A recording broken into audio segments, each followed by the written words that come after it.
Okay, we'll try this again. Good evening, Misfits. You are tuning in to a very special episode of the Misfit Podcast, episode 200 of the Misfit Podcast. It is spooky season. We actually have a completely new cast today. What? Your host is the Green Bastard from Parts Unknown. We have Mariel from Long Island here. Are you fucking kidding me? We have Buddy Christ from Dogma fame, if you're into that movie, and Jeffrey Lebowski over here. Like the royal man. Also known as the Dude. Gentlemen, 200 podcasts. God dang. We are in. Take it easy over there. I said dang. Big Dang. He technically can say whatever he wants. Right? I'm allowed to use my own name. We are in our 10th year. This is the 10th year of Misfit Athletics. How long have we been podcasting? That's a good question. I was going to ask Ted. Podcasting. I mean, we've been doing phase podcasts since NOM. I mean, it's been probably about 5 years since we've been doing the kind of like phase style podcast. Yep. And we used to break out the fucking metal jerk blocks and have to carry them across the gym and haul all the equipment downstairs. Sherb and Gabe would stand next to each other, and Gabe was literally like up to his hip. Nick looked good. So ridiculous. 6 gymnastics mat. You could underneath Gabe. The jerk blocks were up to Gabe's chin, basically. It was like the most janky setup ever. Just hauling. We had to haul that shit and break it down every time we did a podcast. So we've been in the gym on the jerk blocks. 2018, 17? Yep. Before that. It was before that. Misfit Athletics used to be in a 400 square foot, Misfit Athletics HQ and Sharpen the Axe shipping and receiving were in a 400 square foot room. And we used to podcast at that card table. Poker table. That was the only table we had. We had a card table. Nice vinyl cover to it. That was only on special occasions, though, that we did that. And then we moved over here to the new Misfit HQ. Take it easy over there, would you? My goodness. This episode of the podcast is brought to you by White Claw. Everyone knows the new studio over at Misfit HQ. Now we are here in the brand spanking new studio. Hopefully we stay here for a decent amount of time. Yeah, that would be nice. Couple weeks. I think we should asterisk the episode 200 with only if I counted right. Only if Ted counted right. Around 200. And if you're a fan of the Misfit Project, you're going to need to go elsewhere to find those bad boys. Yeah, those 12 episodes you can find in a different feed for Someone sure. asked me about that the other day. They exist. I don't remember what they did. Just search they the Misfit Project on Apple Podcasts. Misfit Project. That's a pretty cool thing. And I was like, yeah, it's sweet. I don't remember the last time anybody logged onto the website. I think the site is still active, the Misfit Project. It is. I think it is. Yeah. For sure. I sent Brady there for bone broth, so he definitely still works. Nice. I copy and paste. Yeah, the Bone Broth YouTube episodes got like 80 views, and I'm 11 of them. Drew's like, how do I make this bone broth again? I need to go to my I'm just trying to pad my YouTube stats. Add the stats kid. I used to Misfit Athletics get a few thousand people. Getting and then one Shiba for every Ted and I took all that time to make the video, and there's like 19 views on it. I mean, I used that recipe at least a couple of times after we made that video. So, yeah. Even But if you anyways, guys didn't watch it, I did. Yeah. So if you guys want to help my self-esteem, head to the Misfit Project YouTube channel and watch. One pity watch. Yeah. I mean, food TV's hot right now, isn't it? That's the coolest thing. I mean, yeah. Competition. Competition food TV. I mean, yeah, it's pretty cool.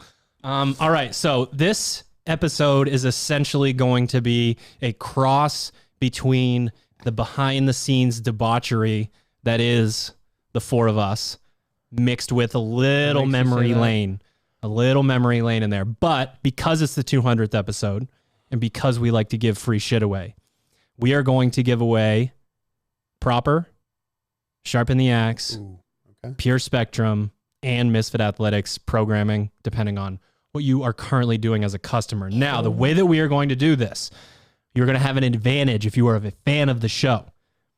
We are going to do a grip test, and we are not going to show you what we get for scores.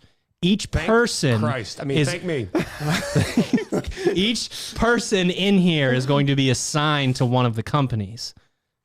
So you could be Pure Spectrum, you could be Proper, you could be STA, I could be Misfit. Yeah. In the YouTube, has to be on YouTube. In the YouTube comments, we want you guys to see how ridiculous we look in our costumes. My head is on fire right now with these lights blaring on me. Magnifying glasses. You feel good? Just getting roasted. Yeah, I think these are like These are the rags I was. these are like grandma's blue blockers. I got these at Walmart for $4. They're pretty nice. Wow, So we're gonna do the grip test, and if you're the first person to guess the exact number, then you win. Good for you. If we go to check these and no one guesses the exact number, it's the closest person. Without going over, or just the closest? Just the closest person. Yeah. We'll make it simple. So, for instance, Sherb's number will be very low. Praise be. Praise be. So, without further ado, My side. Probably not as low as mine. Ted, I I don't had to know. throw it Ted, out I'm there. actually a little bit worried. I need to. You're take gonna the leave glove those off, gloves on for your No. grip test? Yeah, I you can't should. leave the gloves on. Part of your ensemble. all right, guests go last. Oh, my guest? I think so. Whoa, that's weird. Ew. Your elbow touch? Don't sit. I know you were Hold about on. to say what it was. No, I wasn't gonna. Oh, we got to record it. You gonna be taking a picture of this? Want me to take a picture of it? Yep. All right. I don't know who goes next, since I go last. Let's- Show the camera. Wait, what Hunter's in was trouble. Blame Canada. Let's go. Blame Canada? I feel powerful in this uniform. I will say that. That's got to be it, right? A little slip, but oh, I knew it. Send her over this way. Amateur hour. I'm the strongest man alive. All right, how Is do that I? loud, James? That was Sorry. That was fucking. How do I do embarrassing. this? All right, so you hit start, I've seen you guys do it. and once it's at 0, Okay, just let her give rip. her a Squeeze it. squeeze. That was fucking embarrassing. Wow, that looked mean. Beat Sherb. Did he win? Suck me. Yeah, he beat me. Suck me, buddy. All right, You so don't you say go the Christ. into the YouTube comments and you guess what our scores were. Hint, they were We- really impressive. They're very All those impressive. fucking muppies yesterday, Do we- guys. Do we normally we tell them what the scores are, right? Yeah, we like say we it- do we say give it the live. context, Yeah, we right? say it live. So you might have to go back in time. I will say that I did win. So I don't want to give anything away. Have you guessed the highest number? Did he actually win? Yeah. Yeah, He by beat you. like so much. Well, the green bastard one. I don't know if it actually counts on my record. I Sure feel doesn't. I feel different. Yeah, I don't I think feel a so. little different right now. Yeah, if I So could we're share gonna kick off memory Christ, let me lane down right again. now. We're gonna kick off memory lane. People want to know a bit of the origin story, quote unquote, about how this all started. Right? We've told a lot of stories about the CrossFit gym and like how the gym started in my garage and where all that was. But how did Misfit Athletics itself actually start? So we had our gym. And at the time we were in like a little 3,000 square foot space after we had moved out of my garage, and we started programming for local competitors. So we would go in and we would write out programming in Microsoft Word. I think it was Open Office back then. Got That was a .odt file. yes. So we would write them Sherb out. was one of the competitors. Yep. Imagine that. Yeah, line by line, we'd write He out the wasn't yet. workouts and we would send them out. And that was not fun. It's not great. Like we would literally it was like writing an essay, basically. You'd go in and you'd write it that way. It was center justified too, just in case you were wondering. Was it center justified? Real easy to read. It was double line, double space, center It justified. was center It was like justified 4 in miles the long. sheets for a while too. Until you came along. So, I feel no, like actually, I think that was Ted mostly. Actually, really. You know how difficult it is to read the style of workouts you people write? Center justified. yeah, Ted yelled at us, and I yelled back at Ted. But then eventually, I was like, "Yeah, this makes more sense." Yeah, you're I out. realized You're that out. was your boss. Stopped yelling. Fuck, gets You're out. suck me, Ted. Jesus. Sorry. Both of you guys need to go to church. Okay, so we sent out centerjustified.odt files. And crackers and this drink was wine. sort of at the beginning of seeing some of the other competitor blogs pop up. We get a timeline here. A year, 11, 12. Yeah, this is roughly 2010, 2011. It really kicked up when the Open happened, because then it was like, before it was tough because you didn't really know when you were programming for someone. Yeah. That's one of the reasons why it was so random. Someone's getting ready for the Beast of the East, or they're going down to the Fire Breather Festival or whatever competition it was. So we start doing that, and we start seeing that other CrossFit gyms like an Invictus or like an Outlaw or whoever is writing a blog, like a competitor's blog. And it was no different than sort of their inline workouts, but there would be extras, there'd be different stuff. And for me, I was like, okay, I'd really like to start one of these. So it's just you write it and put it on the site and we're good to go. But also, like, how do we write one that separates us? No one has any idea who we are. We're up in Portland, Maine. It's nice to have some regionals level competitors that you're working with, but like, what's going to set us apart? So I think one of the things, people liked the name Misfit. People liked the black and purple, sort of the aesthetic. I think we were usually pretty on brand and ourselves in the earlier type like videos and everything. So I think that resonated with people, but also what you still see on the blog now, you know, perform 1, 3, and 7, and then choose from the following list. And that's changed over the years. It did used to actually be like 4, 2, 8. It didn't make any sense, basically. So we wrote a program where we felt like what was mandatory for competitors, and then what you can choose after to try and personalize your website. And I'm not going to lie, it was pretty fast that the comments section started blowing up. I think we got really lucky that in that period of time, Instagram was like just sort of starting, or maybe potentially Instagram hadn't even started yet. It's probably like a year later. And Facebook wasn't the same thing that it is now. It was very different. It had more of a like people actually posted their status and things like that. A college email. Right. Yeah. Well, no, not then. Not at that point. I get so many annual like memories of like Sherb updating my status, or me updating Sherb's status. Sure, this is Jesus Christ over here. Of Jesus' status. So we got lucky in that way because the comments section was like very good. It was all them Texas boys that were down there in the comments. Yep, a lot of people talking shit. One of the funniest things that happened is we had Corey Lunny came in and crushed everybody's pennies time.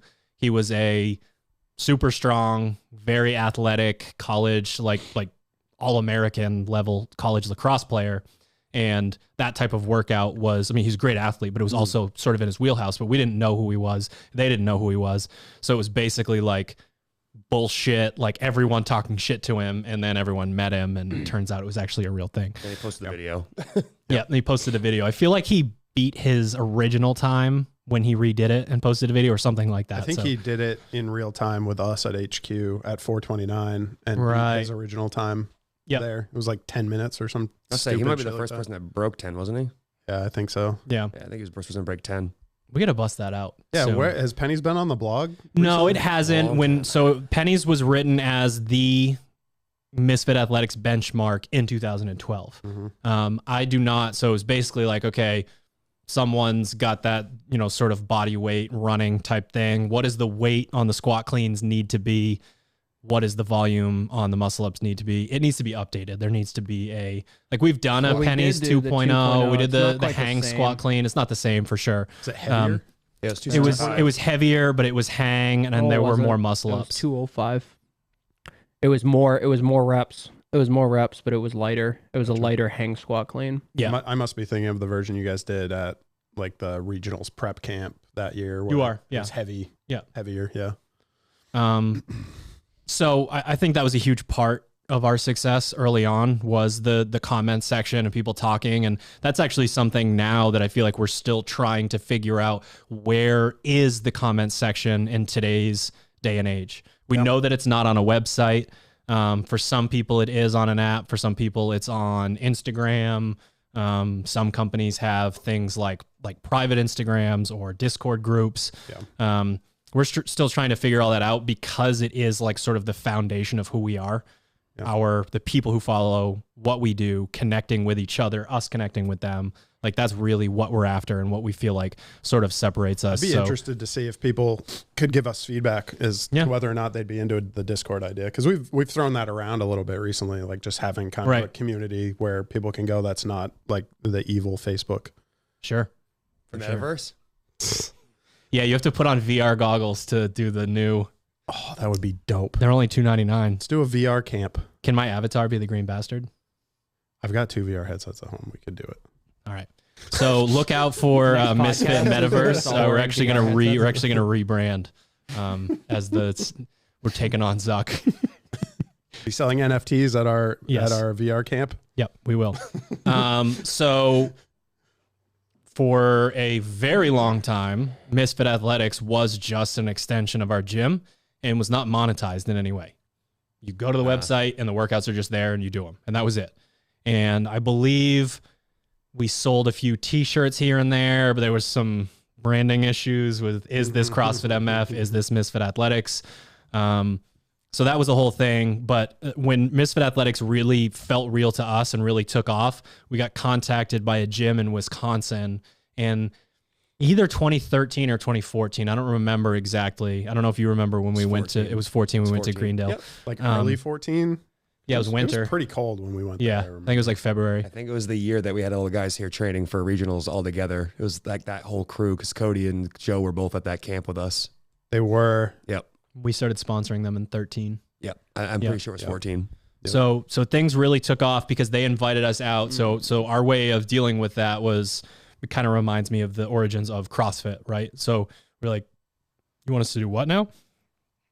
So we did a camp at Misfit HQ. The very first camp that we did was at home. We wrote the curriculum.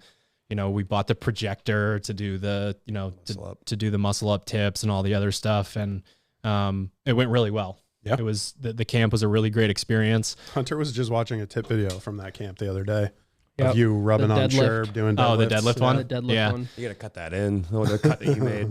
And I think the reason why those camps were so successful and why we've only recently become successful within our affiliates, or at least the Portland one, was because we were already sort of coaching that way to class, which we still do that today for the most part. Yes and no. The feeling of being a competitor and the RX on the board and what's your score and one rep max stuff. I mean, more that like culture was there. So going into a camp and having people show up because they were competitors, it made sense that it felt natural to do that. Yep. Because we were sort of in the not the best way already coaching affiliate classes, sort of in a like similar manner. Where they were competition classes. So we had to scramble and make Misfit Athletics. Actually, at the time, we were Misfit Training LLC.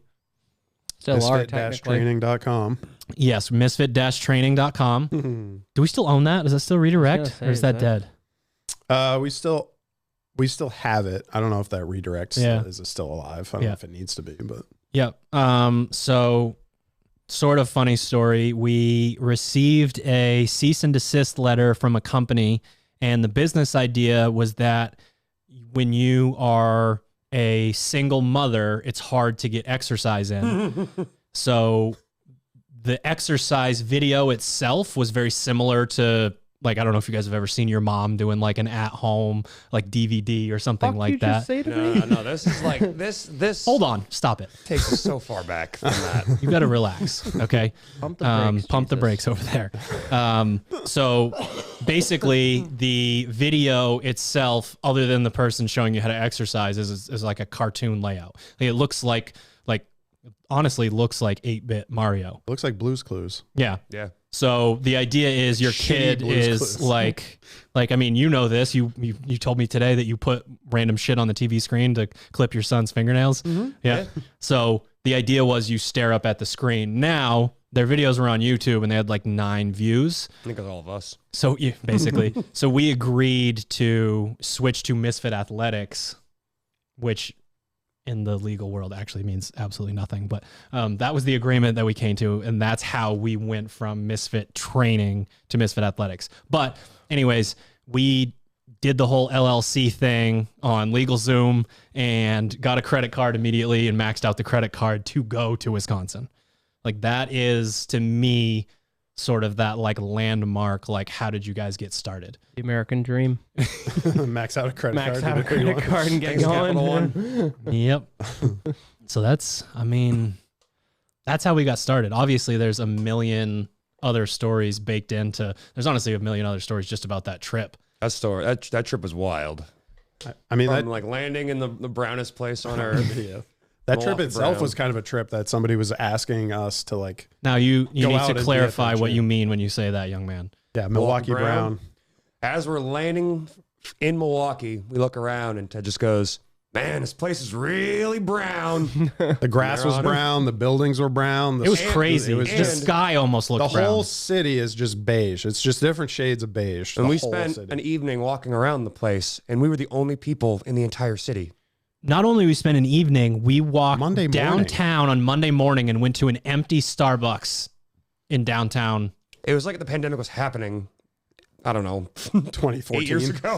What city was that? That was Milwaukee. Right. Yeah. That was Milwaukee. So the best thing about Milwaukee is the PBR plant. You can't convince me otherwise. But I mean, this camp was super fun. We had a good time. It was our first time. Like some of the best stories and memories. Some of them are not safe for the podcast, but some of the best stories and memories are traveling and going to those places. Sure, Cody and I were roomed together. And we had 2 rooms that back then. It was only like we had to pack everybody. We had in 2 the rooms. snoring room and our room. We had like 9 people in 2 rooms, and they were not like. And we still have those rooms. Yeah, they weren't suites though. It was like 1 queen bed and a pull-out couch in each room, and somebody had to sleep on the cushions of the couch when you pull the bed out. It was real. So we get there. We've been traveling all day, so our first real like away from home type of deal, and I don't know what time we get up, but Portland, Maine typically leaves at like 5 a.m., 6 a.m. That's like the only time you depart from this place. And I think we went Detroit, then Detroit to Milwaukee. We were just all gassed from the entire day. And Cody proceeds to go take a shower. I wondered if you were going to tell this part of the story. Comes back out and he goes, "Help, I've lost it." And we're like, what the fuck is this guy talking about? He's like, "Help, I can't find it." Walks out with the mangina. And says, "I can't find my pee-pee." I can't find my pee-pee.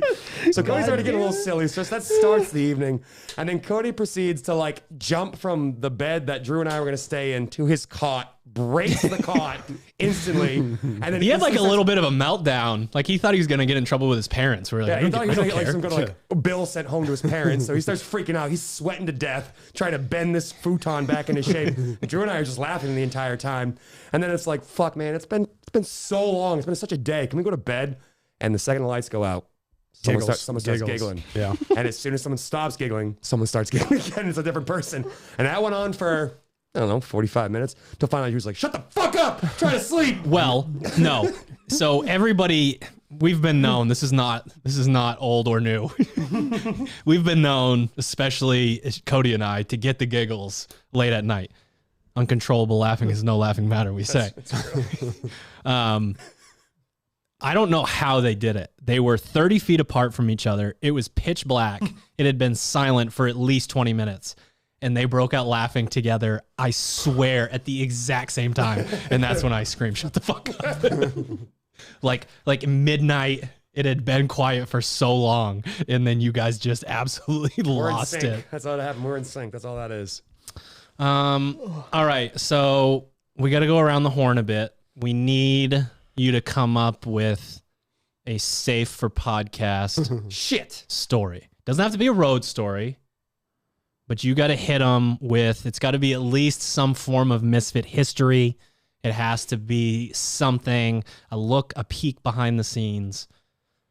Oof. If someone's got one first. I think that our first trip as like a full group to the 2014 regionals in San Antonio is probably one of my most vivid, like trippy ass Misfit memories, because we're just a few kids from Portland, Maine and Jen, and we go down and we meet this crew of maniacs, Dex and Cam and Jordan and Alexis and Travis down there, and they're just crazy people. And Jordan qualifies for the games like from the shit that you guys were putting together.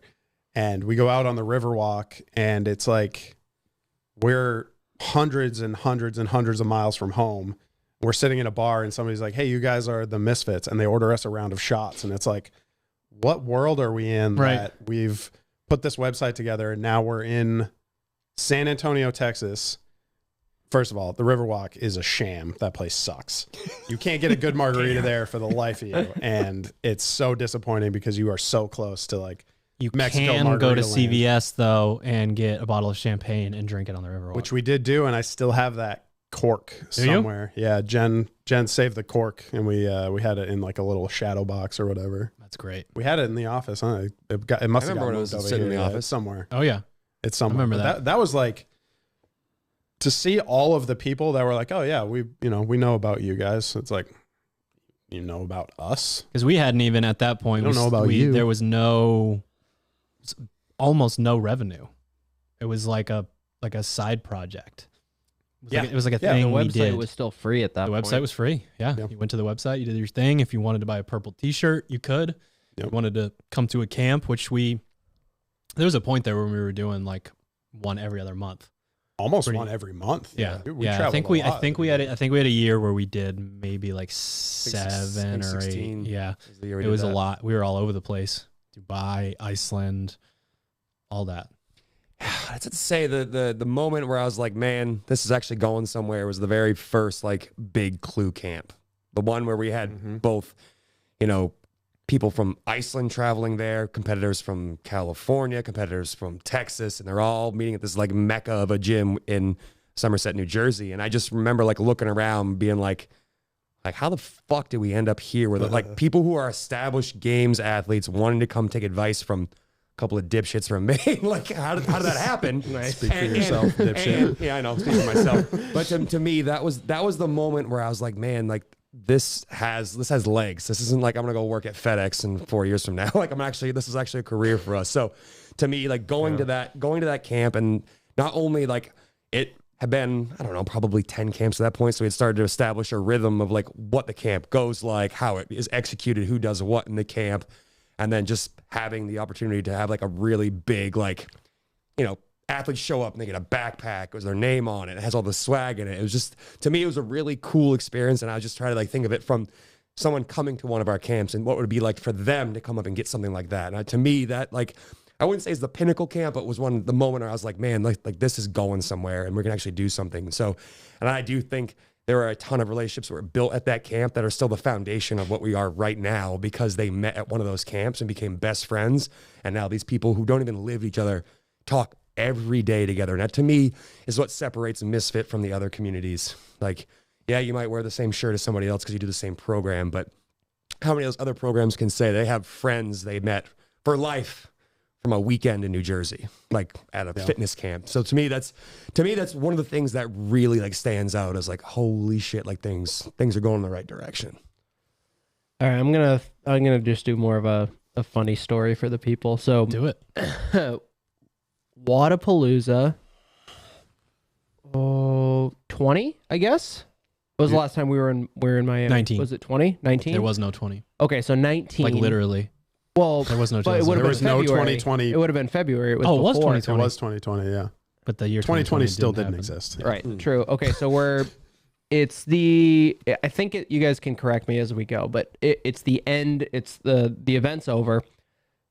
We decide the whole squad decides to go out, and we've got a handful of people because like we had the Sharpen the Axe booth, so we had Kira and Isabel, two of the women who work with us. I hope this isn't the story that I think it is. Oh, it is. It's exactly the story you think it is. I'm gonna get upset. Kira and Isabel, who still currently work for us. Kira and Isabel, who still currently work for us, help us do Sharpen the Axe work. They're with us, and they also have to leave at 4 a.m. 6 hours. It's like the event finishes. It's super late. And like we stayed for like 4 or 5 hours to break down. Yeah. And then we go out, but they're young enough that they don't care. Correct. They're like, you know what? It's fine. I'll be fine. Sure. How dare you open that up? Oh my goodness. Close that. It's up there. Show me some respect. We're gonna get demonetized. We're gonna get demonetized. We've never been monetized. Okay. I'm trying to get us monetized. So I don't remember at which point this happened. I think it must have been after dinner, maybe before. I don't remember. We rented scooters. It happened at some point. It happened at some point. It was after dinner. It was after dinner, and it was dark out, and we rented scooters. And what's the brand? I don't know. It's one of Miami's one of those bird cities. scooters. Oh, There were the limes. lime scooters, Yeah, there were the limes. green ones. So all of us are scooting, And some of the scooters have a little bit more juice than others. And some of the bodies on some of the scooters weigh a little bit more than others. True. That's true. That's why Hunter was faster. We don't. Guy, come on. He's the fastest one in Miami. I think my scooter topped out at like 3 miles an hour. It did me no good at all. So we're scooting down the sidewalk, and I'm like, Kira and Isabel are in front of us, and the rest of us are behind. And we're all kind of in like a caravan line, and we're crossing like a side street. So we're running along kind of like a boulevard-esque type road, and then there's literally a the main Biscayne Boulevard. Oh, was it if you've Biscayne? ever been to Wadapalooza, Okay, it's yeah. the fucking road Okay, so that Or just Bayfront Miami Park in is on. general. Yeah. It's like a pretty main. yeah. Yeah. So along Biscayne Boulevard, and all of us are Humming. and not maybe in the best condition.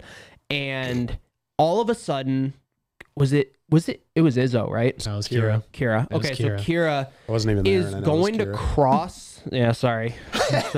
Is all them going claws, to bro. cross that side street at the same time as a tractor trailer is turning onto it from like the oncoming direction. Yeah, not one that was stopping. No, Not a what it small was, truck. it was very much mid-turn and continuing to turn. And at which point she like hammers the brakes and like skids. The tractor trailer like hammers the brakes, skids, and honks, right? Oh yeah. Just hammers the horn, and she's like, just kind. Well, actually, she was kind of like, da da da, like She oh, jumped- sorry. she Like, jumped she kind of off. jumped and like Swung her scooter at Yeah, him. was she like a jumped little off bit and swung her- nervous, yeah. and all of us behind had just stopped and just complete wide-eyed, just watching as like you were like 6 yards away from getting absolutely squashed like a fucking beetle. Honestly, I would say potentially, like, it's hard not to exaggerate in those moments, but potentially inside of 10 feet. Oh, yeah. For Like, sure. it Yeah. was so close. When she Yeah. swung her scooter, she almost hit the truck with it. Yeah, the physical. Yeah, It was yeah, so that's true. The upsetting scooter to watch. Almost hit the When truck. she swung her arm out, the scooter almost hit the The truck. guy driving the truck Like rolled down his window sat and like there yelled, forever. Like, he just sat there. He was probably more shook than everybody else. Yeah, He was there's like, no "I one else on the almost road. was It's in the killed middle there." of the Almost night. killed a person. Yeah. If she got hit, would that be on? Would we brought her there? Would that be on us? I mean, we have forgive insurance, you. but like, Thank you. Praise be. like, Carry your mouth. like for real. They're gonna stop. That was stop. so bad. That was fucking scary. It was horrendous We to just watch. all stopped, and I like looked at. She thought it was funny. Yeah, she didn't know. I don't think she. What's that? What's that thing where you're like you don't know Shock. how close you were? Yeah, I guess called that's shock. it. You don't know how close you were to like dying, or you don't understand the severity of what just happened. But Like how everybody much else a Mack did. truck weighs. Yeah, Shock. probably. Not that I much. think shock's the word. Fuck, Yeah. shock. I Oh guess. my God. Yeah, fuck. That She was just like, it was everyone other than her needed like an hour I need to to lay in the sit in grass like somewhere. exactly. I Like, mean, not being disrespectful at all. Kira's a little oblivious in general. yeah, I mean, So yeah. She. it's probably better that it was her than somebody else. Oh yeah, she rolls with it. Like someone else would have had an existential crisis, like full on. Yeah. Like, why am I Yeah. here? yeah. I Of gotta the go, guys. people that almost died, it was It was the I right don't wanna say person. best that it was her, Right. but Best like case scenario. handled it the best. Oh my goodness, that was bad, man. Mm-hmm. That was really bad. Yeah. I mean, I've told a few stories. Like, let me think. Sherb, you got anything? I know you talked to Cody jumping on the bed and showing his mangina, but That was good. that was great. Good. Fuck. I don't know if you've got anything like that. I mean, aside from the goon squad all being here in 14 screaming at each other because someone couldn't count wall balls. Oh or my goodness! Someone Yeah. did one less power clean. So or someone who- turned Well, that's early. the last time you guys were fit, right? Before then. Who was I don't in even think who was that in the was it. gym at the same time? It was me, Gabe, Joe, Joe Carney. To Joe be clear. Carney. I think you had already left. No. No, Hunter No, trained he with was you there. guys all summer. You left right before regionals, I left, right? I So left you in were- the middle of the 2014 Open. Yeah, so I you did must the have been there first as two well. open So it must have been all workouts four at of our us. gym. It must have Yeah. been all four of us, the old Warren Avenue. That's why I location. think you guys at the Milwaukee or the Yeah, I think it was Wisconsin thing was 13. 13. I think it was because I fall. would I have think it was probably November or remembered that. something. I wouldn't have probably gone, but I would have remembered. So I think it was 13 that happened. 14 was like Joe was still there because we still have videos and photos of Joe, Cody, Gabe, Joe went home for a you, year and I. came back a year later. Regardless, we had 5 people training for At regionals least. together at the same time. At the exact same 2014. time. And it There weren't a lot of was egos. honestly, it was the type of environment that got that many people to regionals, but there That's could it. have been a real Houseboys of Warren Avenue. Like that could have been a show. The drama was fucking Real wild. Houseboys of- I want Everyone to be in that show. everyone at least once a week came to me to tell me about how someone else was cheating in their workouts. And sometimes people were cheating in their workouts. That is part of what was happening. But also things Christ. like He forgave himself for shaving reps. Sherb's rickety old hips and the fact that he's 75 feet tall in a CrossFit gym. Every single person would get done a set of whatever, 30 wall balls at the same time, and Sherb would have Like 2 or 3 18. left, and he would freak out every time. And it's like, you think there's a conspiracy across, They like, all got together before the workout. Conspired against me. so that was an interesting situation. It was for times sure. like that I was glad I'm just a cameraman because nobody ever came to me with their bullshit drama, really. I just got to like sit on the sidelines and watch them cry about it from afar. Yep. I'd love for that interaction to happen, though. That would be very entertaining for me to watch now. Yeah, he cheated. Okay. We had a similar kind of a similar crying. situation the year that Cody qualified for the games, which I believe was 17. Is that right? Yep. He 16 missed or it in 17? 16 in the clean ladder, the muscle up clean ladder, and then 15 17 was the 15. Because remember he didn't even qualify. Oh, he 16 went was a team. team. So it was with 18. us. Yeah. Yep. Yep. God. And the reason that comes to mind is because at one point, 4 people from the same gym were in like the top 6. So the entire HQ media crew was following us all around, and were particularly obsessed with like the Max Bragg phenomenon story, the like old school one and done athlete that pukes up his McChicken post A workout. lot of McChicken. Remember that crazy stalker he had Yeah, that made him that sign in the made him that stands? sign. But he was just such nice a lady. like, that was so much fun because he was such a gamer. Like he was fit, obviously extremely fit, but like he showed out when he went to regionals that year. Like there was the vested workout, sort of Cindy style. What was that workout, Sherb? If I remember correctly, it started with a run, then it was like, wasn't it 20 rounds of like 4, 4, 8, 12 or something like that? Yeah. Yeah. So that year was extremely fun, obviously, from the standpoint of we went down to the wire with Cody qualifying for the first time, which was a big deal because he missed a single squat clean in 15 and then went team because he didn't qualify for regionals in 16. So for him to qualify, that was crazy. And then what a lot of people don't know is Austin was 0.52 seconds away from qualifying for the CrossFit Games. Basically like a quarter of a sandbag clean away. Yeah. Honestly, it was the funny thing though is him and I have obviously talked about this a bunch since then, and he played it safe in the previous workout. He crushed the final. The final had had he crossed the finish line before Paulson, he would have gone to the games, and that would have been amazing. But the workout before was the heavy kettlebell swing, toe to bar, Handstand walk. handstand walk. Yep. Deadlift. Kettle deadlift. Yep. Kettlebell deadlift, Yeah, right? that's So that was right. the workout I remember those before, photos. and he's doesn't love the like grippier workouts and everything, so he kind of played it a little bit safe there, and it wasn't necessarily the worst move in the world, but when he looks back on it, he thinks about that workout and not necessarily that whole 0.52 seconds. I mean, that just thing. kind of speaks to kind of what you guys say at every competition we ever go to. It's like one event at a time because those events each paint a picture of like the overall weekend. So if you're taking one event Right. off, you could be fucking yourself 2 Yeah. events down the road. Yeah. I mean, he made himself proud with his effort in the final. He's just that's what sticks in his mind is the one that he left it a little bit on the table, which I think sticks with a lot of Yeah. athletes. After their competition, it's not the time that you see them like dramatically fail that they're upset about. It's the one where they finished middle of the pack and they could have been 5 or 10 places better. That's why we talk about athlete IQ so much, because when you've worked that hard to get to a spot and you put yourself out there and try to take a chance on a workout, it feels almost like you're self-sabotaging. Like I've worked this hard to get here and I'm doing this well and I'm going to go out here and blow this because I'm going to go too hard in this workout. And that's where it comes into play of being obsessed with what certain stimulus does to you, what certain movements do to you. Like that stuff is so important because then like I take chances all the time in workouts.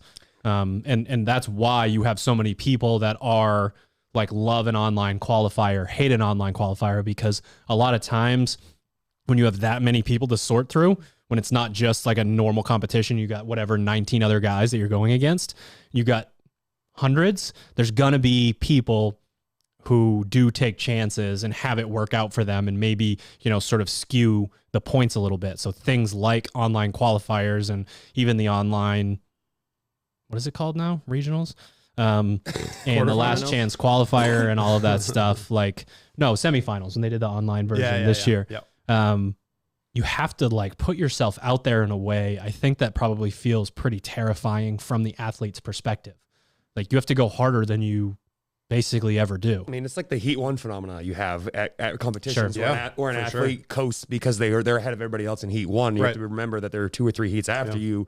And, if you're in that situation, you have to predict somehow what the best person is going to get. And you have to hope that your effort's good enough. And a lot of athletes, once they get to that position, in that first heat, they pump the brakes and they're like, fuck, man, I left 15, 20 points on the plate. I mean, we see that at every competition that we've ever watched or been to. Somebody fucking smashes that first round and they are all stoked. And then 2 heats later, somebody comes and beats their time by 30 seconds, or they 40 walk seconds. across that finish line, or little things like that. That was one of the big moments for Caroline. The workout that we were just talking about, the vested workout that Max did really well in, she sort of had that first moment where she was able to, because there were 2 bigger heats where she was able to go out and really show out in that and be like, okay, I'm here. This is what I do.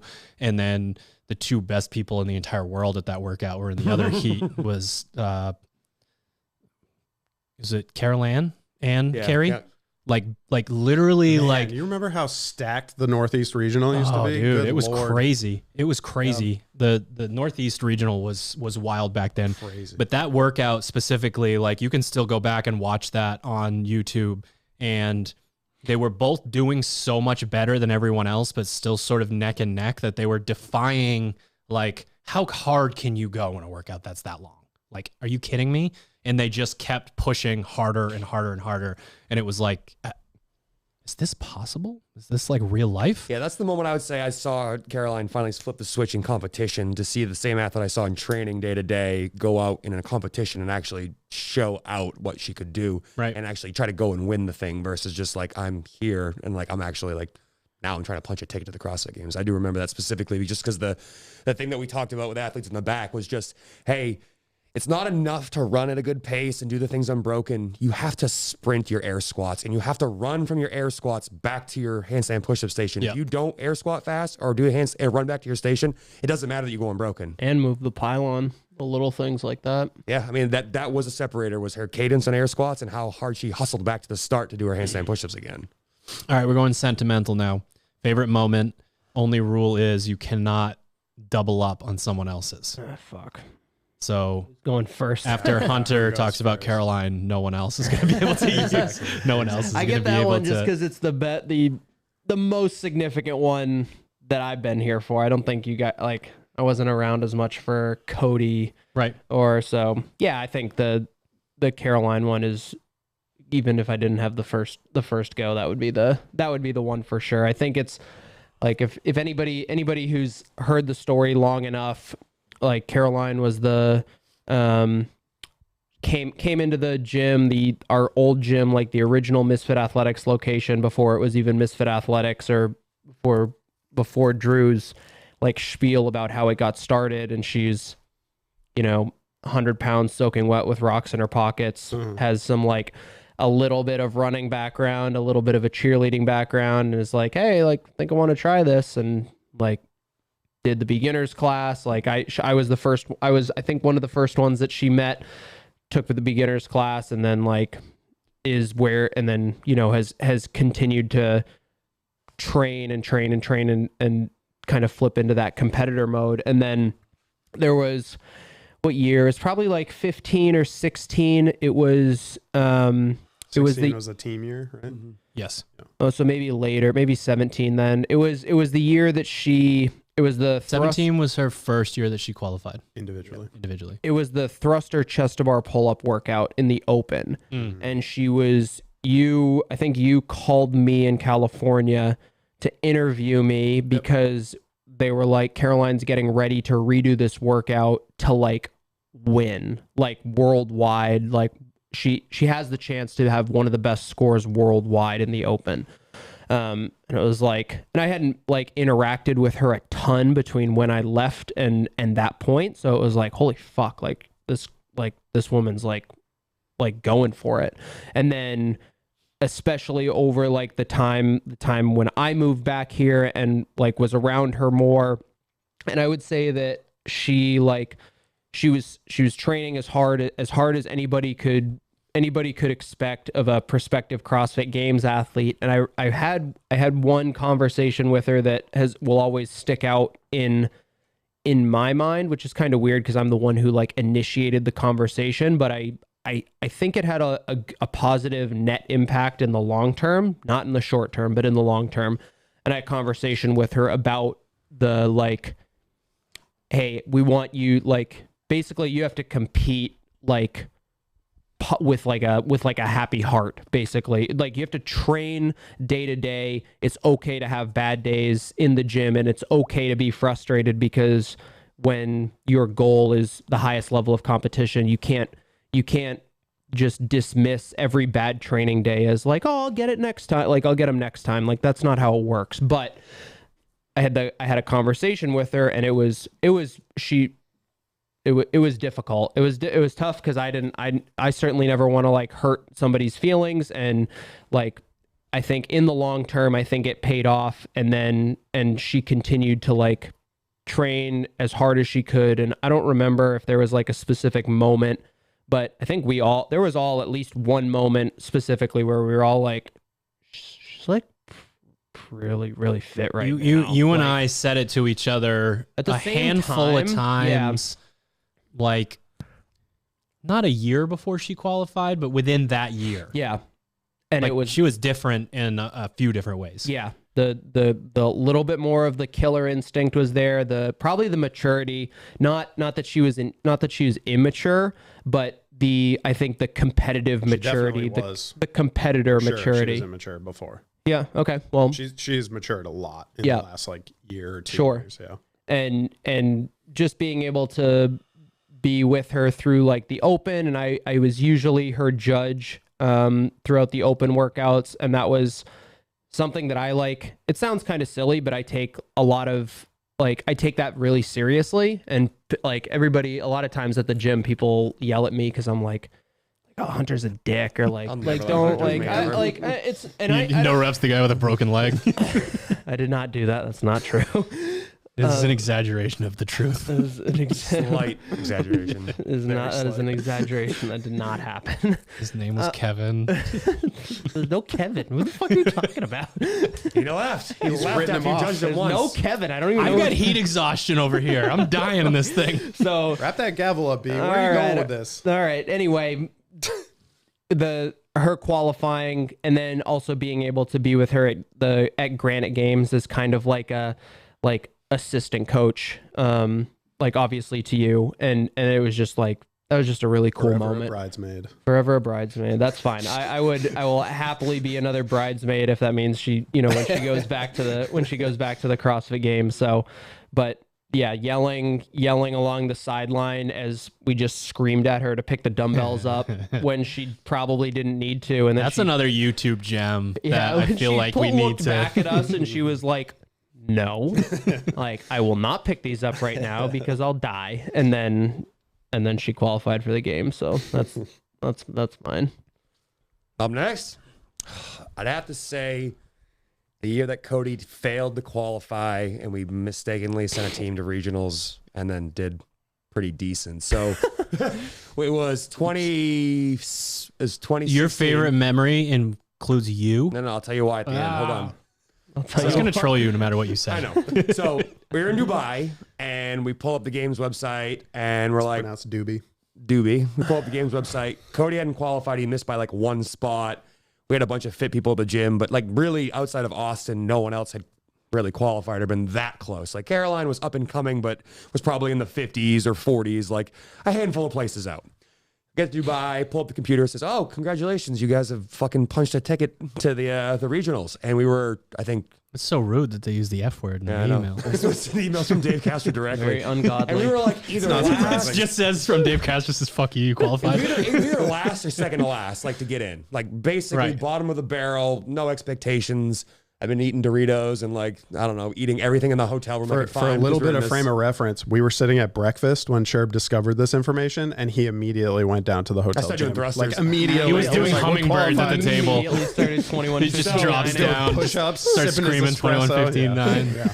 So we get home and we have this issue here because we're like, who's going to be on this team? We had 4 potential males. So for any of the and 4 potential noobs, females. tell them how you qualified back in the day for the team. So it's different. Years ago is basically on your open placement, and they would add you an aggregate score of your placement But at if each workout. some strong dude or a guy that was good at muscle ups crushed a workout at your gym, he was on your team. Like the best scores from your top affiliate. 4 best scores of men and women from your affiliate, So our gym regardless had of whether they were on the team. 4 potential males and 4 potential females, and we had some tough decisions to make. I would say I didn't have to do the decisions. Drew and someone else had to do those tough decisions, and it didn't necessarily go well at first, and that kind of set up things off on like a weird foot because there was a little bit of like an angst in the gym. Every single day you'd go in there to be like, dick measuring contest. Who's going to be the person that shows out and proves that they deserve a spot there? And I remember going back and forth trying to decide, like, Cody was for sure going in because he was the fittest male that we had. Gabe and I were probably similar placing, and Max were all around the same place in the situation. And thankfully, Gabe had bowed out and allowed me the opportunity to do it. But we also had 4 females in the situation.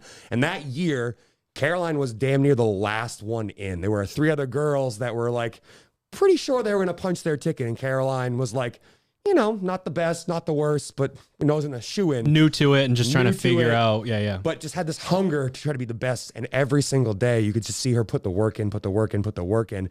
And over the course of a span of, I don't even know how long, 2 months, 3 months, maybe? Not even. I mean, we did the Saturday practices for 4 or 5 weeks, maybe. So I don't want to make the story too long, but eventually we whittled the team down to 3-3. We figured it out.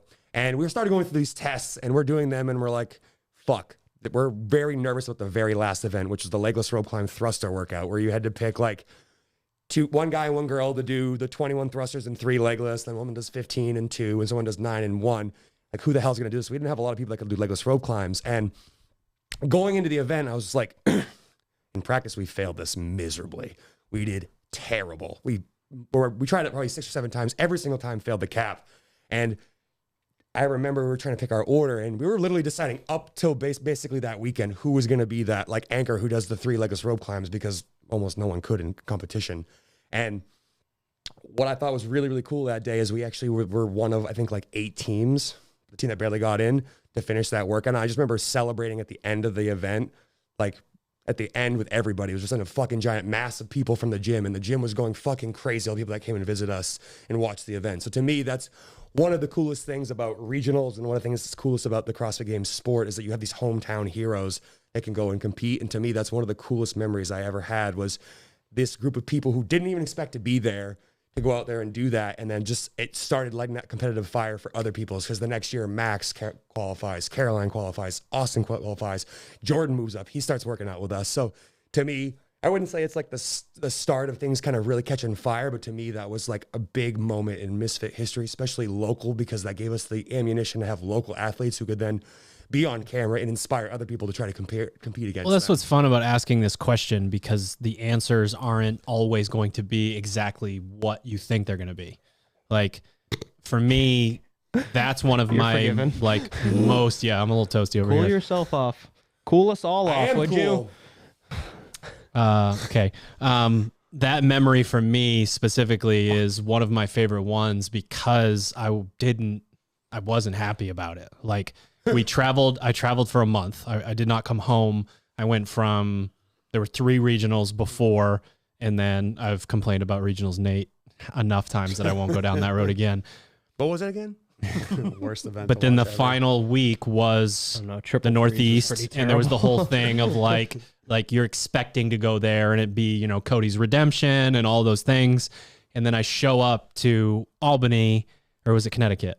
Connecticut. No, it was Albany. It was the first year in Albany. Show up to Albany and get the schedule, and I'm dead and jet lagged. And they put the teams are at like 2 a.m. basically.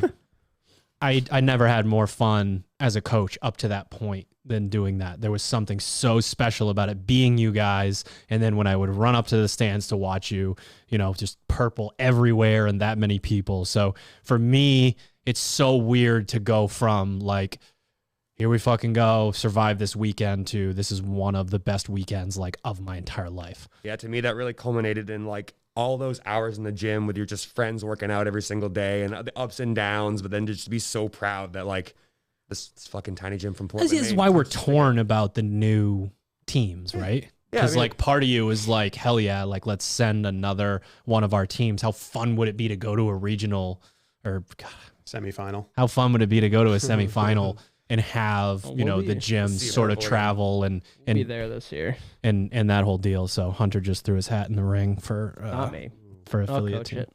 Comment below if you think we should force Hunter to do a competition here this season. Don't do that, please. We'll see. Yeah. Me? Yeah, what you got? I know you sort of already told one of them, but yeah, I mean, I don't feel a lot of feelings, and I know we're not allowed to like, you know, piggyback off of other people's, but the moment of Caroline qualifying was like, that was like very, very sentimental. Other than that, I'm also not good with like memories and like remembering specific things. we can tell the story. I remember about, like we can tell the story about the car accident and why that's the case. No, let's forget that. Might be one of the only memories that I can like actually say, oh, here's this memory. Yeah. But like just the people that we've met along the way between like camps and competitions and just like meeting people at events. That for me is probably the most special thing that Misfit has brought into most of our lives. Because I'm still in contact with, I mean, I don't know, like 25 people that we've met just from like, hey, we had a camp in San Antonio. This dude was pretty fucking cool. He still talks to us sometimes. You know, Xander and Hannah talk to us all the time. But probably the most sentimental of that kind of ilk is Iceland for me. You know, we forged a very, very, very positive relationship with CrossFit Exie over there with, you know, Arnie and Holly, who you still work with, and Svana, who I don't think still can say her name. Savannah? Yeah. And that whole crew and like going to Change Iceland your name, Jesus. and like having it be a company trip, but still getting to experience the country really opened up kind of our world. And then subsequently we traveled back, and that's where I got engaged to my wife now, Jabs, who, you know, runs Sharpen the Axe, basically the whole shipping operation over there. Yep. But like, it's definitely for me, it's the people. It's not like a very singular moment, like being at the games and like, you know, getting our first athletes at the games and maybe that's a byproduct of me not like coaching hands-on, because I'm sure that's like a very significant moment for a lot of people if you're working with an athlete for years and they finally achieve that goal. Yeah. But like the people along the way that we've met have really, I think, had a very positive impact. Totally. I think what's so cool about it, and there's some sort of lesson built in there, is like you have absolutely no idea who a person is, what they're like, how cool they are until you get an opportunity to connect with them. Yeah. So you have these moments of you really want to coach this person or meet this person, and there's nothing wrong there, but they might just not be the type of person that you vibe with, that you would hang out with outside of it.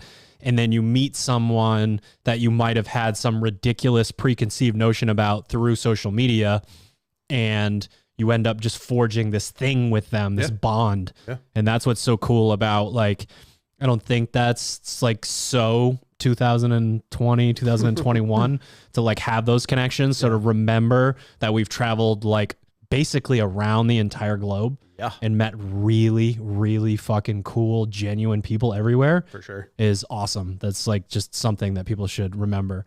Yeah. I mean, it's like, it's kind of hard because like we are forced to think about this whole thing as it's our business. So we have a very different perspective on like, we need to keep the lights on. We need to keep the website running. We need to keep the programming coming out. The Instagram needs to stay relevant.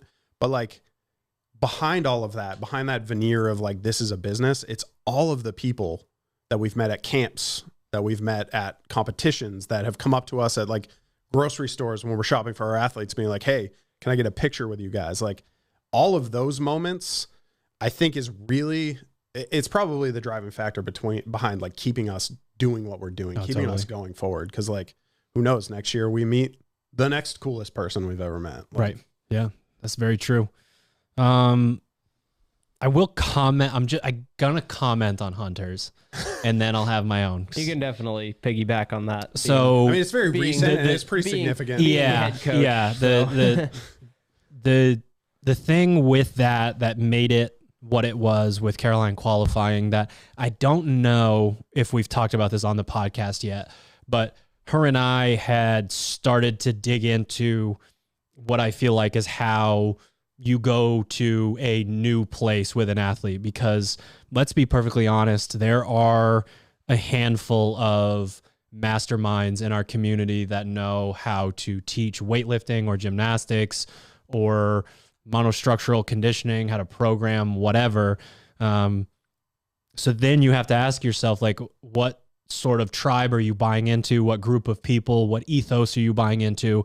And then as you're working with an athlete beyond that, like getting into the mental game and digging into things that are uncomfortable for both sides to talk about, and really finding out how do we really tap in and let you go to a place that you need to go to be as good as you can be. And Caroline and I started to work on that a bit more this year leading up to her qualifying, and a pretty decent chunk of time prior to Granite Games, she wrote me a letter and like thanked me for everything and signed it 2021 CrossFit Games athlete, Caroline Connors. Nice. So calling her shot. Yeah. And it was one of those things, like it was a super special moment, because like it's that level of vulnerability that it takes to make that connection to go to the next point. So it's sort of like a sort of a handoff. Like when you were younger, you'd send an instant message, like a scary one, you'd run out of the room. Yeah. From behind the counter. So to me, that is sort of how it gets there. And I've had points in my career at Misfit Athletics where I've coached too many high-level athletes at once. That's something that I will not do again. One of the main reasons is because I trust you guys and the rest of our coaching staff to help me with that. But another is because I would rather put my eggs into the basket of the athletes that I'm working with right now that like actually are all in, that are truly all in. Like, I don't think that I could, like, if someone came to me and the interview process seemed like wishy-washy and it was like, I'm going to have to convince you to work hard. It's going to be an argument every time we talk about you don't like to run long, or I hate lifting, or, you know, my thyroid hurts every time I back squat, or you asked him to coach you? Yeah. Your thyroid hurts? Sorry to hear that much. Is this your inner dialogue, Drew? Sherb is projecting onto Hunter right now. My thyroid hurts. So putting that out there, that's one of the reasons why this year was so special, because I value that buy-in at such a high level now. Yep. For me, the Cody going from missing that squat clean in 2015 was heartbreaking. Was truly a devastating moment. Because if you know Cody, like, Cody's the best. Like, Cody's such a good kid. He cares about people. He cares about the way that he works. Like, he's just the type of person he's the best, just not at squatting. Almost everyone wants that kid to succeed. Oh yeah. Like, he's just that type of person. So when that happened, but again, those moments are what make people. Like, had he qualified there, I don't think he would have had sort of the same run and coming into his own. So that sort of weighed on him a little bit after 2015. And like we, just said, he ended up on that affiliate team with Sherb in 2016. 2017, he showed up at regionals and was a fucking axe murderer in the back. Blood. He did not need a single pep talk. He wanted to know what his workout was, and he wanted us to keep him calm and ready to rock. And there was something about the way he was carrying himself in front of his peers. Like, I felt it from day one. Like, the type of arguments the silly arguments that you have with athletes, like, we need a sweat check. I need you to go do a steady 100 cal bike or something like that. And some athletes will think that you just, you punched them in the face, or you want them to, you're going to pee in their pre-workout. Like, you don't want them to succeed. And it's like, no, wake yourself up. And I mean, I get a text from him. I'm like eating breakfast. He's like, there's 900 calories, something like that. And it's just like, okay, so we've arrived here at this place, and there was something so different about him. And I think from my standpoint, when I played sports, I was never like the best practice player, but I loved playing in the game. The bigger the moment, the under the lights, whatever, that was my thing. So I think part of me was like sort of proud in that moment, because the way that kid goes from the gym to the competition floor is that's not the same person. He's the goofiest fuck when he's in the gym. He's all business when he's out of the... Yeah. He's super lighthearted. He knows that he doesn't have to win every single workout. Like, he tries to get better at what he's doing. And of course, that's what we preach and that's what we want. But you don't see that as much in the competitive athletes because they're so competitive. Right. So when he goes out there and does that, and for him to qualify, and you have those little conversations, his mom would come find me when I was running up to the stands from the athlete area, does he have a chance? Is he going to qualify? And then it starts to really look like, holy shit. Like you looking at what's left. Like, wait, toes to bar and deadlift and handstand walk? Like, are they even going to have the event? Are they just going to hand him the trophy? Like, what's going on here? So for me, I'm glad that you went with the Caroline one. Choosing between your children is not something that you want to do. But those moments where someone that you've helped get to that point and someone that you've watched put all that energy in, like getting it done, it's wild. It's crazy. That year when he flipped the switch and just started doing things on his own, and just like basically showed up with the intent of like, I'm not leaving here the same way I left in 15. Like, I do remember that. I honestly would want to have him back on the podcast and ask him if he remembers how he made that switch, because I didn't see like a metamorphosis happen over X period of time. He very much walked into that place again. Like, I'll see you guys at the games. Yeah, it was crazy. Well, like I remember. And I mean, obviously, at that point when he's at that age, every year is a big deal, both mentally and physically. You're making a lot of changes, in your mindset and everything. But I'd be interested to hear if he remembers. Just seeing him how like that back there warming up, and then before the event, he'd obviously try some of whatever the hell we were getting ready to do. But I just remember that a couple of times, and I think you might have captured this photo, or someone else that was there. Proud. No, it was just us all standing there looking at the jumbotron in one of the events. And I actually think it was James. James is back there. Shout out to James running the board back there. And he was just like stoic, like blank expression, staring at the screen, just figuring out who the hell he had the targets are on their back, and he was going to go for him. So to me, I just remember that being like, at no point on that weekend did he feel panic or look upset about something. Like, historically, if a squat was coming up, his body language, he changed the whole weekend. It was just fucking out for blood. He did even better the year after and didn't qualify, and we're not going to talk about that. The year of the runner. The year of the air runner. Count the tape. World record, 800 meter. Okay, final question, final around the horn here. Some sort of anecdote about how you got here, like in this room today, where you're at. It can be funny. It can be a seminal moment. It can be whatever. Don't hit us with the spiel. I played soccer, and that wasn't meant to be for you. I played football. I played football in high school, and that's why I'm here. Don't hit me with that. Give me something that, and I can actually think of reasons for each of you. I'm not gonna. You should do that, and then you should just go around the horn on all. But like what we're doing here. So there's some. We're gonna wrap it up like sitcom style. There's a lesson at the end of this podcast. But there's something about us as a group. We've worked very hard. We're rich enough to buy White Claws, a 1 6-pack.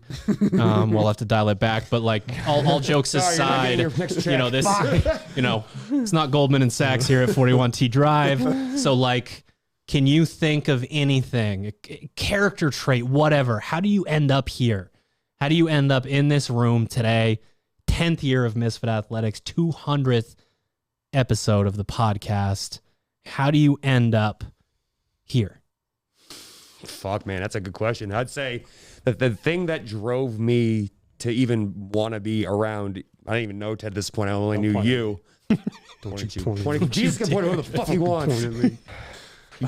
Praise my name. So warm. Praise my name. I'm so warm. Yeah, The thing that I train, think brought us all here is the drive to be better or to be able to do something that wasn't like the normal 9 to 5. So I remember specifically when I wanted to start doing the CrossFit stuff is like I was looking for an outlet post college athletics, wanted to do something else, found that I really loved the like fucking competitive nature of the sport. And then when I finally got involved in the gym, to me it was just like, man, you have this opportunity to get better at something every single day, and there's so many fucking different things to get better at. And to me, that's like a fucking metaphor for life, that you're never ever done, you're never a finished project, there's always something else to be done. And to me, it's like, we joke about how many fucking different businesses we own, but that's because we're always looking for the next thing to get better at, next thing to do, next place to go. So to me, that started as like trying to be an athlete, and now has expanded out into everything else in my life, like being a better coach, husband, father, all those things, and just trying to make sure that like we're perpetually putting ourselves in a situation that we're never going to have that terrible like death, like change the desk to 9 to 5 type of deal. So I'm gonna keep poking a little bit. So you essentially, if I heard you right, you are here because if you were doing the same thing over and over every day, like just coasting in that streamline, that wouldn't be you. That'd be a nightmare. I mean, I joke with people when they talk about like growing up and how many jobs I had. I have a list of like. Which one of those jobs was your favorite? Was it nude model? Nude model's a pretty good one. Yeah, $12. Really low effort. You know, if you work 3 hours, you can buy a dime bag. How can you say that in that costume? It comes from the earth. I made it. Not in 2021 you couldn't. I feel like dime bags are way more expensive these days. I made it. It'd be my creation.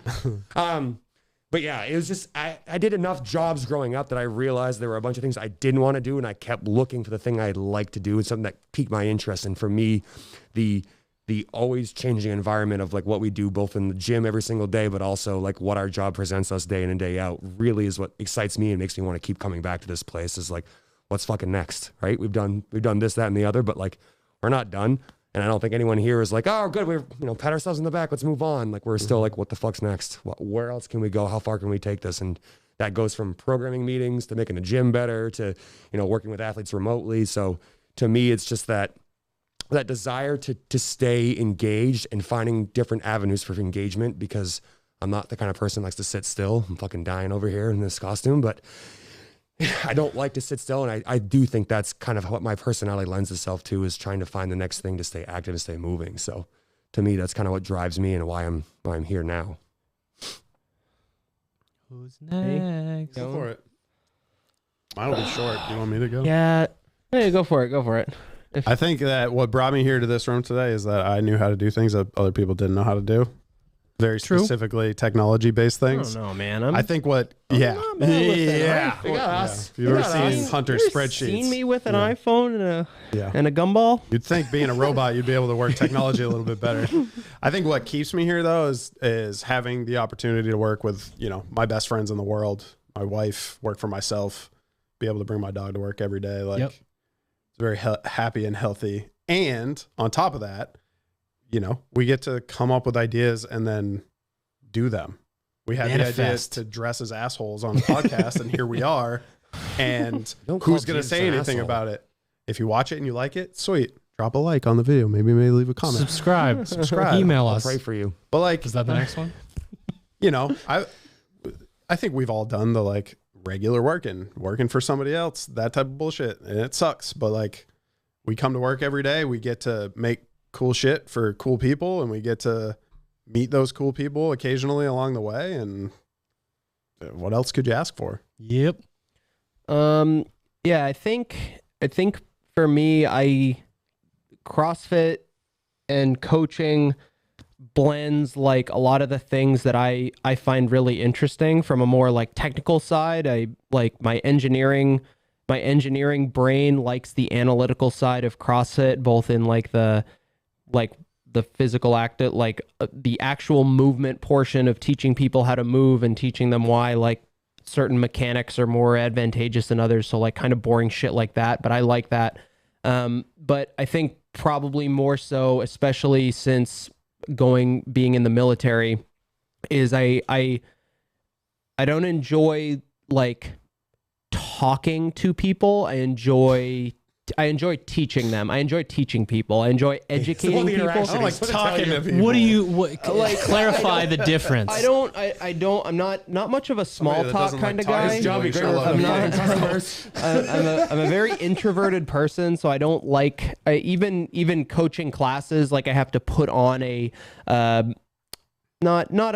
I've actually adapted enough that I can like, I'm basically just myself. So I'm sarcastic enough in classes that I'm not like just somebody completely different. But my point is that I can lead people in a way that I know is that I know regardless of how I might come off to somebody or how I might accidentally insult somebody or something like that. And that's not just, you haven't done that in ages. No, I haven't done that in almost 24 minutes.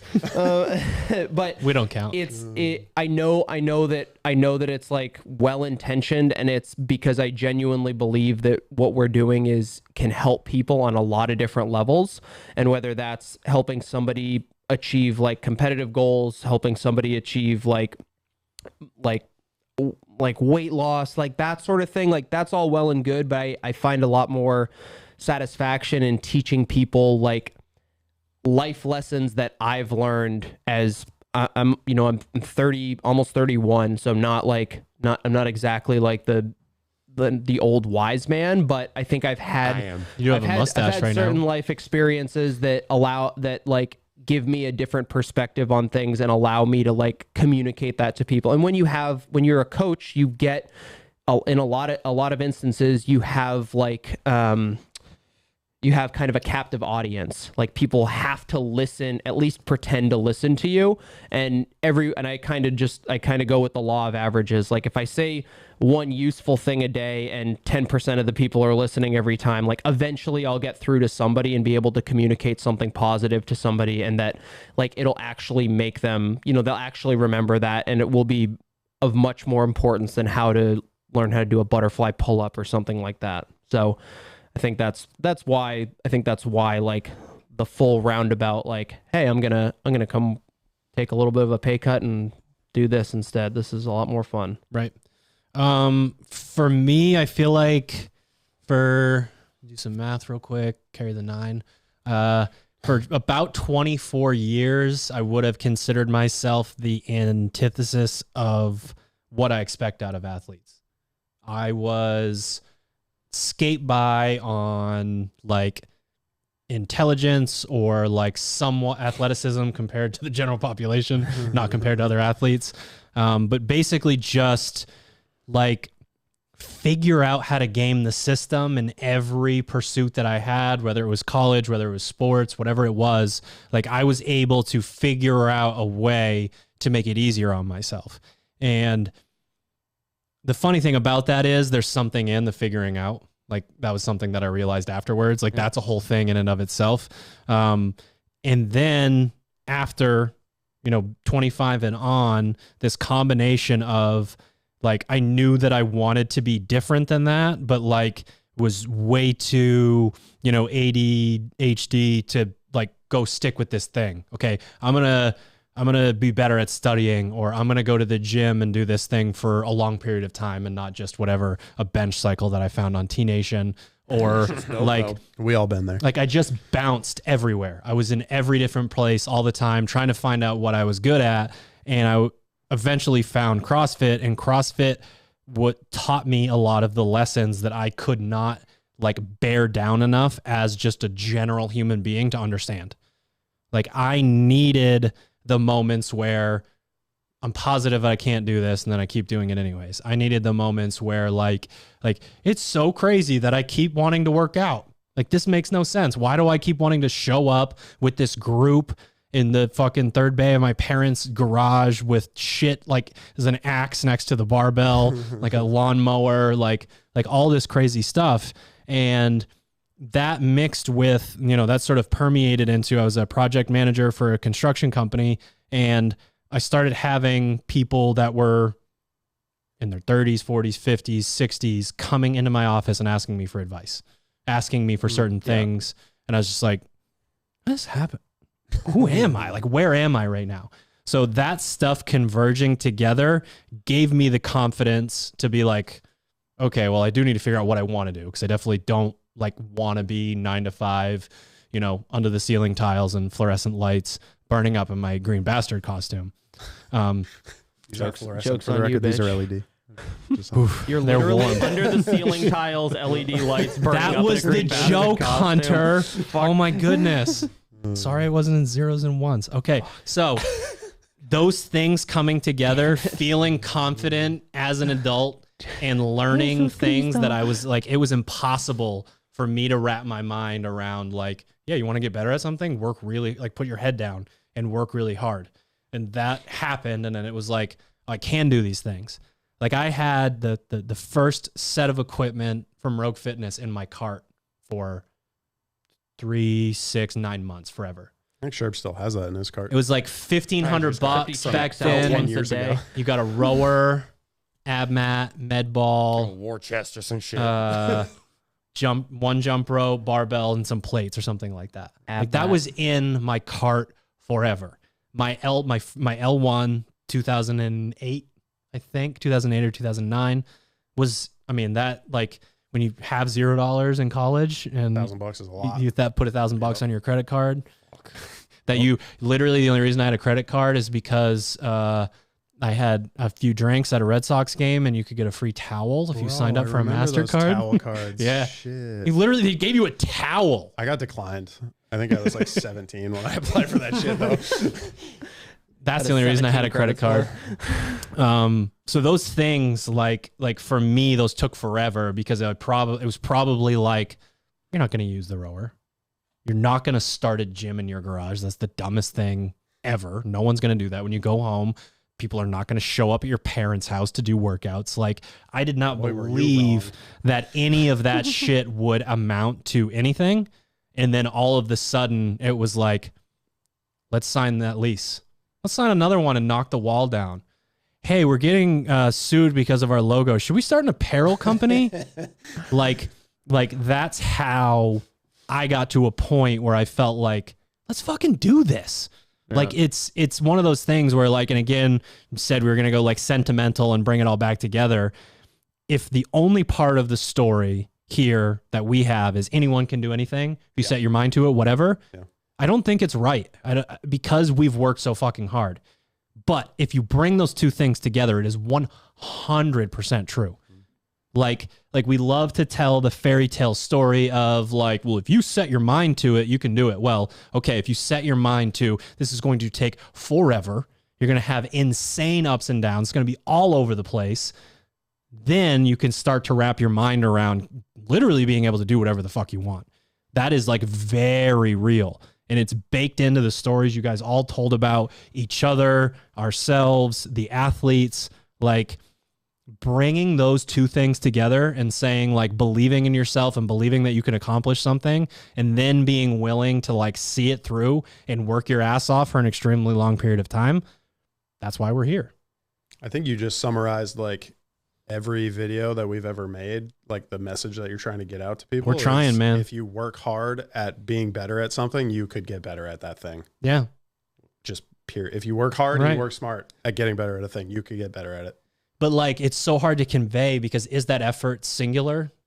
Do I need to walk across the street right now and try harder than I ever have at sprinting 50 cals in the assault bike? Oh yeah. Can we do that? I think you do. Take that camera off the tripod. Take the camera off the tripod. You gotta wear the green bastard suit, though. Yeah. Yes, I gotta stay in this suit. But that is this Herculean effort in a moment.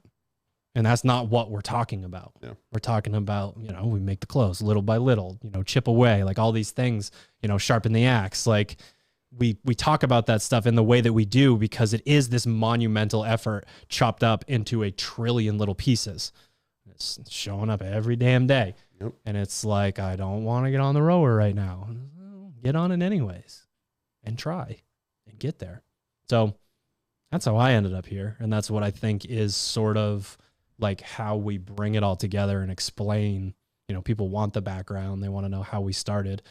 Yes, we started this thing and had no idea where it was going, but I don't at any point, like when you said, like, we're a couple of dipshits, why are they here? Like at no point do I believe like we should not be here.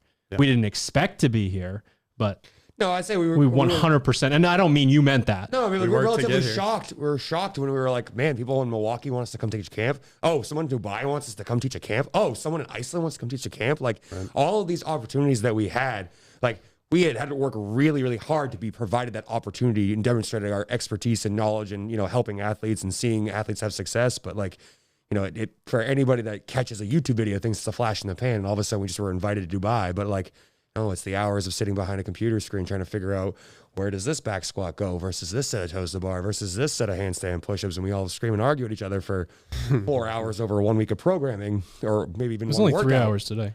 So like to me, that is the part that should never be forgotten, is that like you're gonna feel like it's forever away until it's there. Like you're gonna feel like you're miles and miles away from it until the one day that it shows up. And the whole time you're talking, all I can think about is all the like the trials and tribulations Caroline had to try to qualify for the CrossFit Games. How many years she got no reps, or she had a workout that just threw her, like she had a bunch of top 20s, then 150th place. Like, and that's just another example of someone who just keeps plugging away and just refusing to be like defined by one poor outfit or one workout or one poor event or one poor year. Like just keeps plugging away. So like, that's kind of what was resonating in my mind as you were saying that story. Anything else, gents? I don't think we've given enough shit away on this podcast. I think we should give something else away. What do you want to give away now? It's our 200th podcast. What if we give away a $200 gift card to STA? Whoa. So okay, hold on. No, it's your idea. Yeah. So the person who either guesses Ted's grip test. No, you want another give one. Something else away for gear that. pack. Okay. What's your favorite emoji? My favorite emoji? What the fuck kind of Okay, you don't know what emoji is. Drew, what's your favorite emoji? What the my favorite emoji is either the like teeth clenched guy or the person who is upset and it's the straight lines for everything. And it's just like straight lines upset. What about you? Face palm. Good one. I use the Shaka a lot, but I don't think that's my favorite. I think the Purple Devil is probably my favorite. The Purple Devil is great. Yeah, that's a good one. All right, comment the Purple Devil with the straight face guy with all the straight lines together under this, and we'll pick a random winner. Whoa! So if you're that means if you're listening, you have to go to our YouTube channel and comment if you want $200 to the. You better be subscribed. We've got some fucking dope shit coming out on Black Friday and in December. That $200 could go a long way. Let's set the stage. We release some of our best-selling gear we've ever had, and Hunter goes through at the design phase. Then when it shows up, he says, "That's pretty sick." This last meeting, that doesn't sound like me. This last meeting, I think. He told us that it was the coolest set of designs that we have put out. Now, in our defense, and by our I mean Ted and I, they're designs that he already knew about, that he'd already seen before. They're just in new colors. Surprise. But basically what I'm saying is Hunter's excited, and that's not the easiest thing to do in the world. I'm excited too. I think this stuff is going to be really cool. And you can get $200 of it. Just comment Purple Devil face and the straight lines face guy. And you have to guess what I'm even talking about. Yeah, and if you want to enter to the, grip test giveaway, just make a separate comment. It's fine. We'll find you too. We'll find it. A lot of comments. You guys good? Did we do it? We did it. 200 episodes. Yeah. I don't know. There's nothing left in my nooner, but cheers, boys. Yeah. Hey. We did it. Clinks. Clinks, clinks. See you on episode 500. We'll see you on episode 500. Thank you to our show sponsors, Proper Fuel, Pure Spectrum CBD, Misfit Athletics, Sharpen the Axe. I was going to say sharpentheaxeco.com, but that's not the name of the company. It is actually pretty late right now, and the green bastard is about to turn into the dark green bastard if any of this clothing actually touches my skin. So we're signing off. Thank you for tuning in. I think that's it. See ya. Can we end on a joke? Yeah. I heard a really good joke for Hunter the other day. All right. I have a good joke. What's the difference between your mom can't take a joke? That can't be... That is James. the podcast. You already signed off. It's fine. I got you.